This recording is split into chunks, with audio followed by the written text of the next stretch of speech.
Sasha motion, perhaps? No? Okay. Yeah. Hello, Sasha.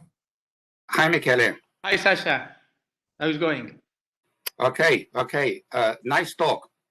Thank you. Couple of things. Back in 2019, we published a paper in Proceedings of the Royal Society, and it's about wave polarization and dynamic degeneracy in a gyro-elastic lattice. And that particular paper addresses the means of quantitative characterization of Fourier waves in the triangular lattice with gyros. And one of the things, well, we didn't say it back in 2014.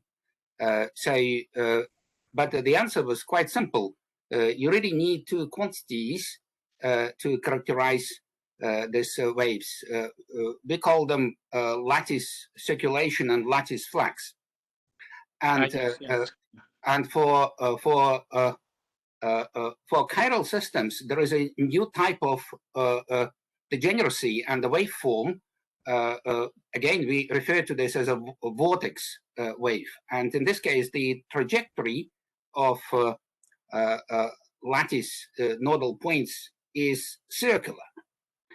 So, and this also brings the question related to the energy flow, because here you have two types of motion. You have translational motion related to the motion of particles, and you also have rotational motion.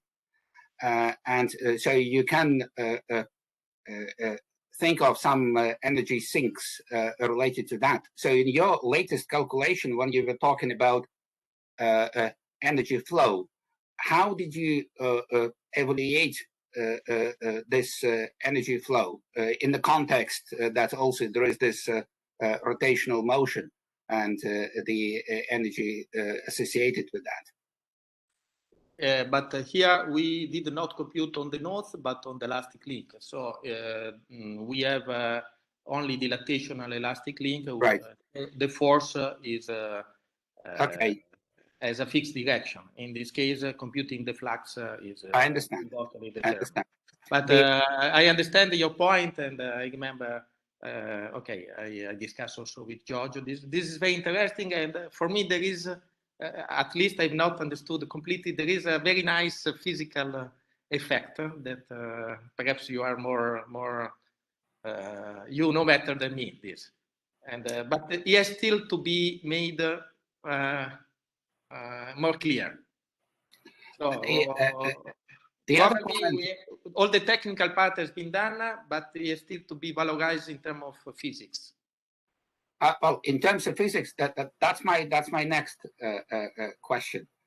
The gyroscopic motion, obviously, it's a fascinating topic going back to Lord Kelvin, and of course, there is a known notion of Kelvin's continuum, and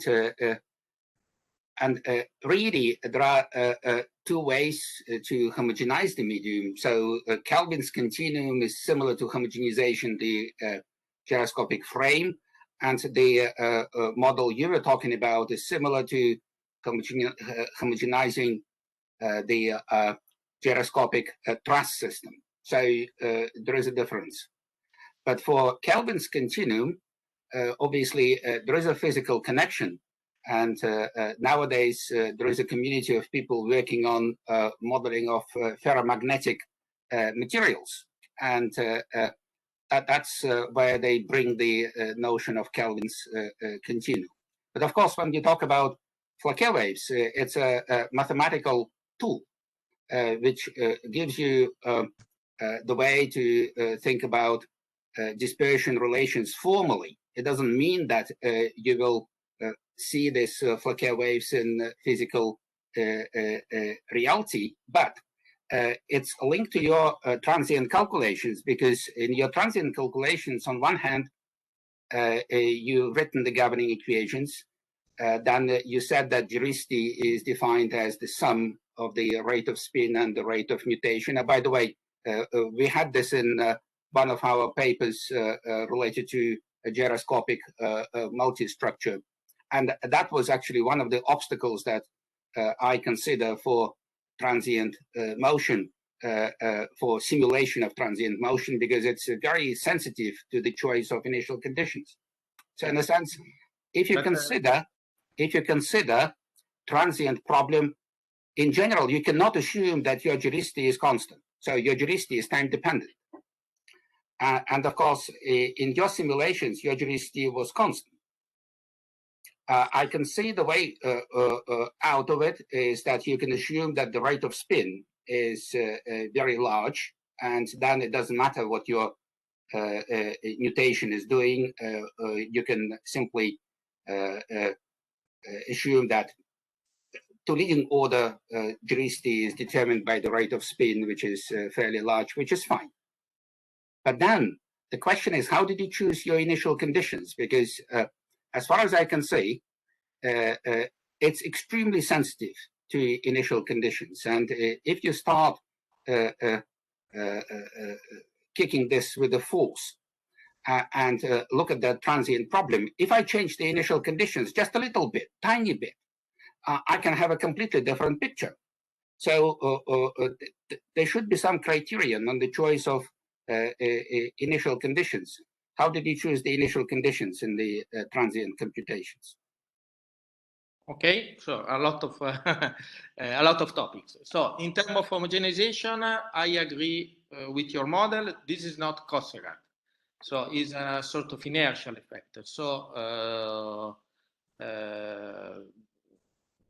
there is no gradient, so it's a local effect, and I think ferromagnetic can be a good model. And anyway,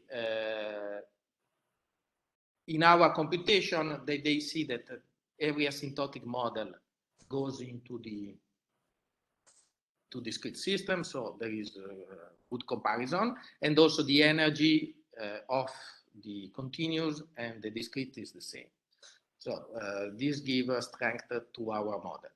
In terms of initial condition, we tried different initial conditions for this type of problem, and also we inserted a spectrum of an earthquake, and we didn't see, so there is an effect, but it's not extremely sensitive. I have to say that we impose constant gyricity, and this is the key point. So if gyricity is not constant, and in this case, we should insert the motion of the spinner into the computation, then there will be an interaction between the spinners and the lattices that can also create an imbalance in analysis like that. So probably all the energy which is pushed into the system will not go out. And we didn't do this fully analysis, so the effect of the spinners was considered as a given data. But clearly, this is really interesting, and it's nice to perform, but also quite demanding. Do you remember what initial conditions did you choose in the simulation that you had on your slides? Because, for example, you had a spiral, and then you had a circular trajectory. So if you just write the general solution for your gyro, so the single mass system. Yes. So the system is not periodic. I mean, you can write it analytically, and then you have two groups of functions, and they may have two different periods. And indeed, you can choose parameters so that you will have periodic solutions. You can choose initial conditions. No, we didn't do. We inserted the solution by superposition of the internal eigenmodes. And okay. Here we have a non-zero displacement and zero velocity. But we try different things. Let me remember. And here we have non-zero displacement and non-zero velocity. What I mean is, even in this case, if I change initial conditions, you will see a different trajectory. Yeah. That's sure. So in the transient simulations for the large lattice, do you remember the initial conditions you've chosen? I mean, we tried here No, not here, in the lattice. When Let me arrive, Sasha. when you had the cluster. We tried here or in the clocking? Okay. For the clocking. No, here. No, not here. Here, sorry. Here for the localized wave. Yes. And we try different, applying an initial displacement and initial velocity. And the effect is always there. It can be less localized at the beginning, especially. But then he wants to localize, and you have, again, localization, which is always evident. I cannot give you a quantitative analysis, but this effect. Right. Perhaps you have a displacement in a region here, but then when you find the modes, which is robust, prominent, it goes into this direction. But we try with some initial displacement, initial velocities, okay, in different directions. But the force is not just a point pulse. It's a time harmonic force. Is that right? Always time harmonic in order to select the frequency. This is clear. Okay. So this is clearly is due to the fact that we have to select the frequency.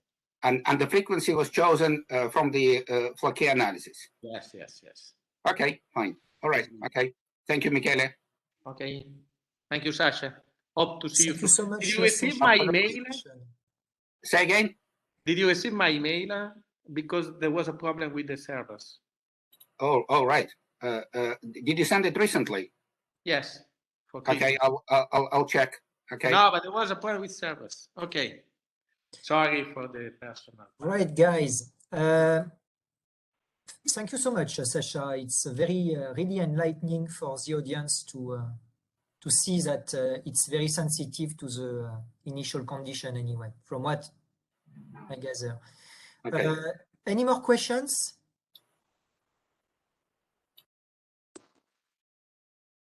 I've got a silly question. I just try to understand because I've been interested in your papers and well, for like a decade. But so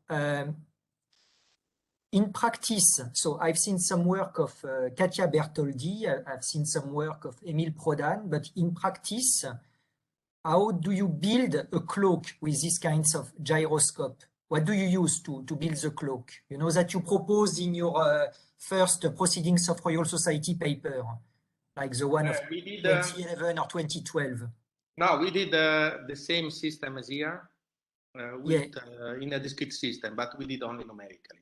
Yeah, but in practice, so let us imagine you have a surface and your gyroscope, you assume that, so there is no transient regime. You assume, I mean, how does it work in practice? Let me imagine that I send a wave. I mean, and the interface help the wave in order to go around the inclusion.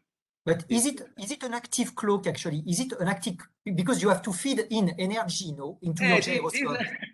This is a question that I don't have the final answer. It's active in the sense that the spinners are activated with some internal energy. But yes, more than active, I consider a system with a higher level of potential energy. Okay, so is a system that vibrates by itself. But you don't put energy in order to push the wave. Is the answer to the load is passive in the sense that at the moment you do not adapt the spinner constant to the wave. Okay, and the effect is to induce this stiffening effect, so to push the wave around the inclusion and rebuild behind the inclusion. Depending on the stiffness constant, you can have you can rebuild the field in the time harmonic, but with some phase shift if you look at the transient regime. So tuning the better the spinner constant, you can also try to have no phase shift at the end of the day. And you can see an analysis which is done. I've got another question, Michele. You know, in your first paper with Sasha, yeah, exactly. For can you go back to this slide where you see the source just before? So here you can see this analysis in this paper. Okay. Yeah. Okay.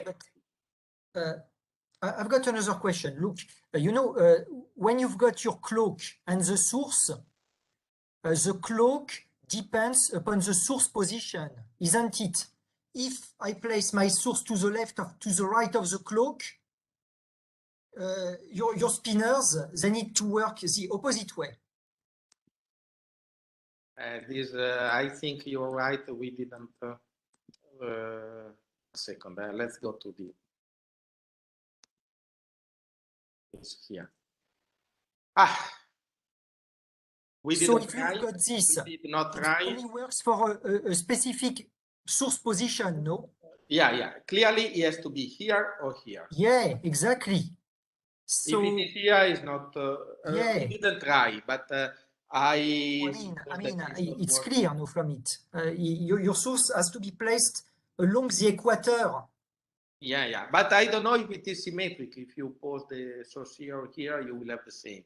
Yeah, but let's imagine you put it on the upper right or lower left quadrant. No, this act as a reflector. We didn't try, but I'm confident that the effect will not be as good. So I mean, because you did not really specify it in your paper. So in my opinion, at least your cloak, the design of your cloak is source dependent, depending upon the position of the source. Yeah. But is source dependent, but is simple to modulate. In this system, it's quite simple to modulate also, because if you have an engine that gives the gyroscopic, it's possible to change. But you're right. Definitely, you're right. No, it's slow. So and this was also pointed out by Sasha. So what happens now if my source, so it's placed in a specific position, but now it has certain bandwidths. So it's not a monochromatic source. What's going to happen with your gyroscopic effect? For this type of problem, I think if the position is the good one, it will work well because we are in linear elasticity. But in order to give a more general answer, I cannot give for a microstructured system in which here is not dispersive system. For a dispersive system, I think that you will have an optimal interface depending on the system, depending on the load also. Yes. Yeah, and regarding your topological effects, did you try to compare a bit, your work to the work of Emil Prodan? He has this, and you mentioned it, he has this very theoretical paper in physics. We are starting now, but we come from mechanics, and for us it's really hard to read because this terminology is from quantum mechanics.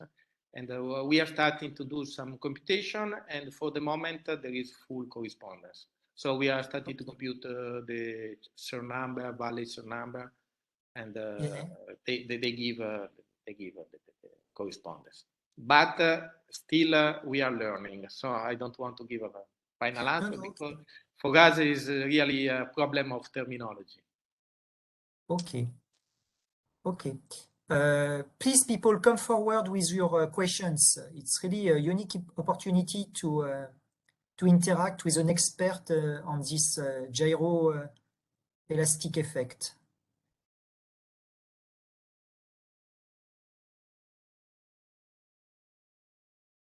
I have thousands of questions, but I would like people, to come forward with their questions. Ask a question. Can you hear me? Yes. Yes. I was wondering. I mean, here you have this lattices, and you have the spinners, and you have. Muammer, we can't hear you. Can you hear me better now? A little bit, yes. Okay.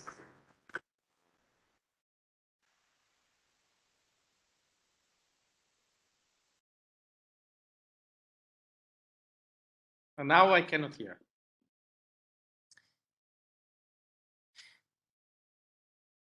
So can you model actually this media by Ehringen elasticity? No, because ringen, you mean a sort of, sorry, I'm old.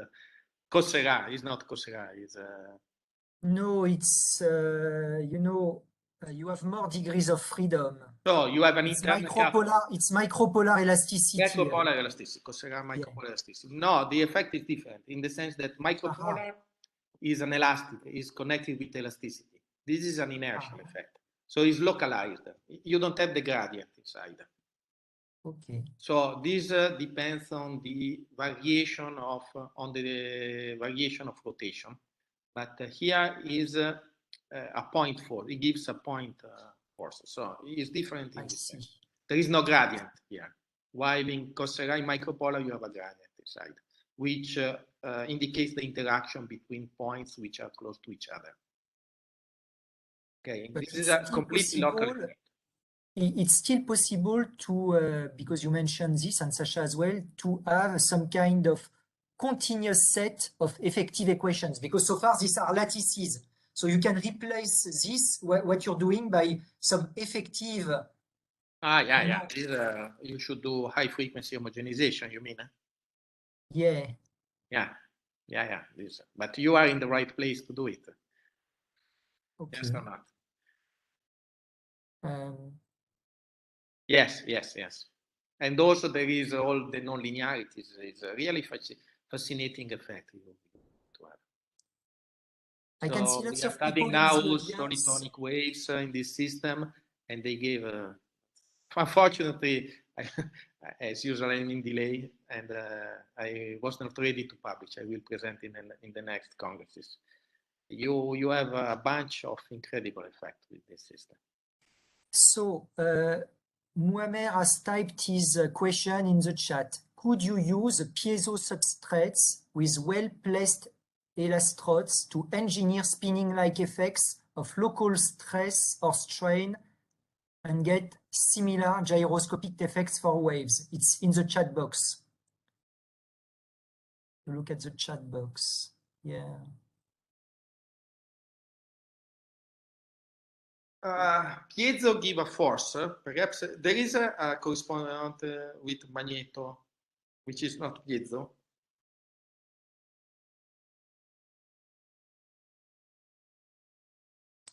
I think it's more associated with a magnetic effect because he has rotation. If someone has this idea, it would be, for me, it would be better. Or clearly with a piezo, you can create a couple, internal couple. But so effectively, magnetic field in electromagnetism is replaced by a vector of gyrosity. It's a vector in a gyroscopic medium. And if you think of the homogenization models which are well developed, so these are the models linked to the Kelvin continuum. And so the physics of this would be ferromagnetic materials. Right. Okay. And that's what it is. Thanks. That's very interesting. So, okay. So do you have some kind of heuristic effect? You know, this kind of memory-like effect? Or do you have some kind of, I mean, what kind of strange physics can you now explore? Can you further explore? What is the direction? So you tried clocking, you tried topological edge effects. So what comes next? So now is introduced nonlinearity, and we are doing a high directivity. So you can turn a signal to the left, to the right, where do you want. And then if you start to insert this into multi-dimension system, you can drive the signal as you want. Wait. Ooh la la. Okay, I don't see it. So how can you have a three-dimensional system with this kind of gyroscopes? So at the nodes of your crystal, you would have a gyroscope at each node on a cubic lattice, or how would you do this? Yes, and you can change the direction of the spinner. Still, I don't know if you need to fix the spinner into the system of reference, or you can create some interaction effect between points. But this is a world that has to be explored. And so instead of having this effect on a plane, you can change the direction of the gyros and have this coupling between in different planes. Okay, with all the normal in a three-dimensional setting. And you know,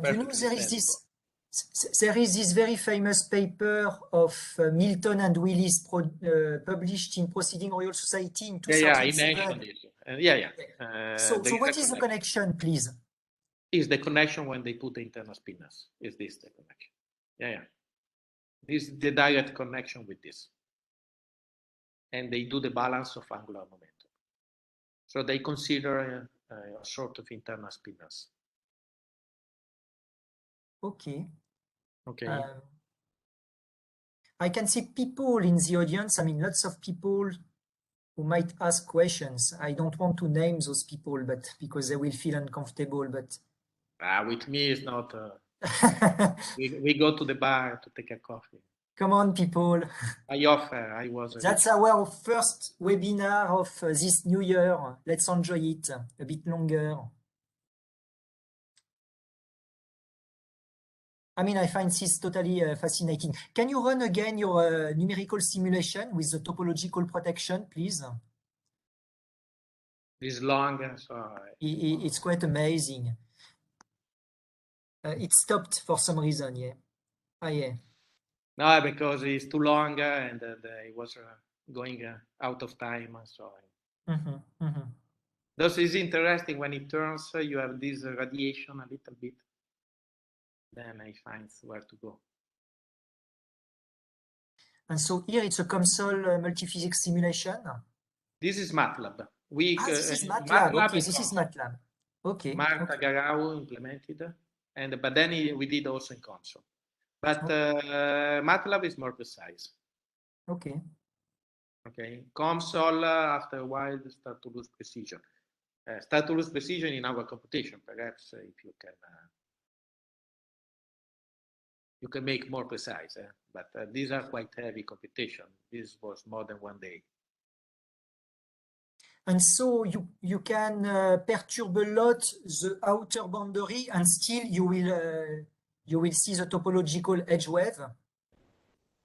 We did not try because ran out of time. But this is the schema tells you that it does like that. And because always he found the boundary. He wants to propagate in the boundary, not in the bulk. Yeah. And what is the purpose of the defect in the middle?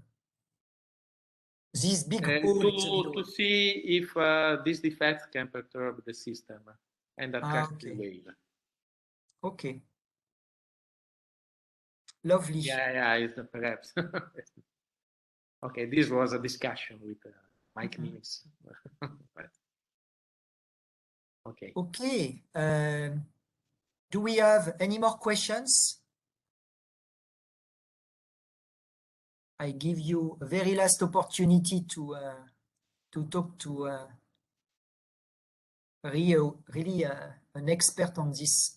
Also, if you are shy, you want to ask me, you can send me an email. But I think this is the best occasion because we can share this knowledge and they create these fantastic opportunities for everyone. I think now is the best moment to ask questions. Come on, people. Hello. Can I ask? I'm not sure. Maybe it's a little idiot question, but do we have Sebastian? Do you find any correspondence between how an external clock works? Because I remember this slide that Professor Brun showed with. Where was this with the new? When you discuss if you place the source on the top right or on the bottom left, for example, you find these differences.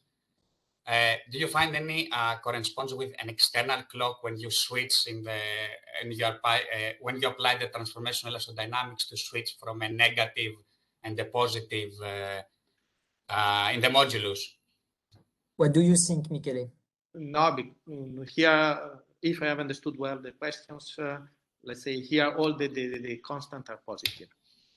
So for external cloaking, I think you need the negative properties. And but perhaps you can obtain if you introduce some resonances. But we are not there. We are not there. It's a good idea to think. You can create a sort of out of shift effect. So this is basically a passive cloak. Yeah, this is passive, and what we create is a stiffening. Let's say stiffening and anisotropy.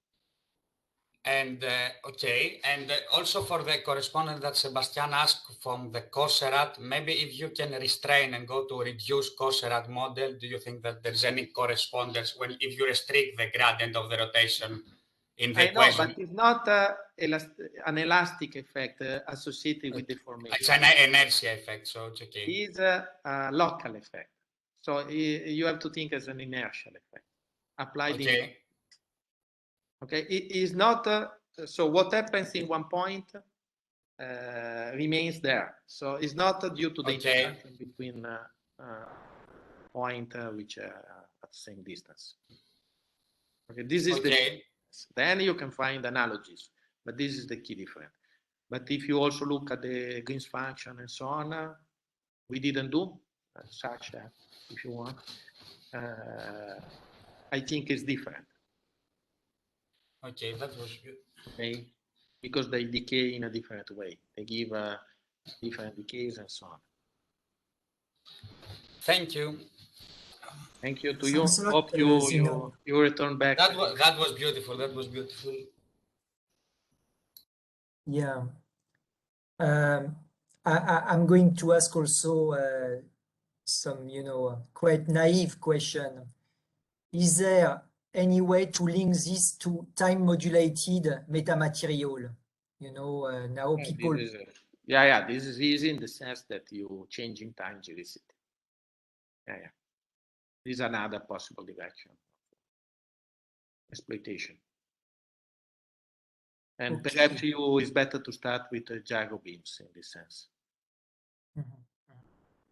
Because it's easier to analyze.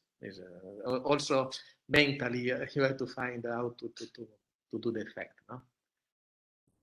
Yes, but it's a nice direction. Okay, one last chance, people. You should definitely take this opportunity if you are interested in this wonderful world of gyro-elastic metamaterials. Right, so I would like to thank you again, Professor Brun, for this wonderful talk.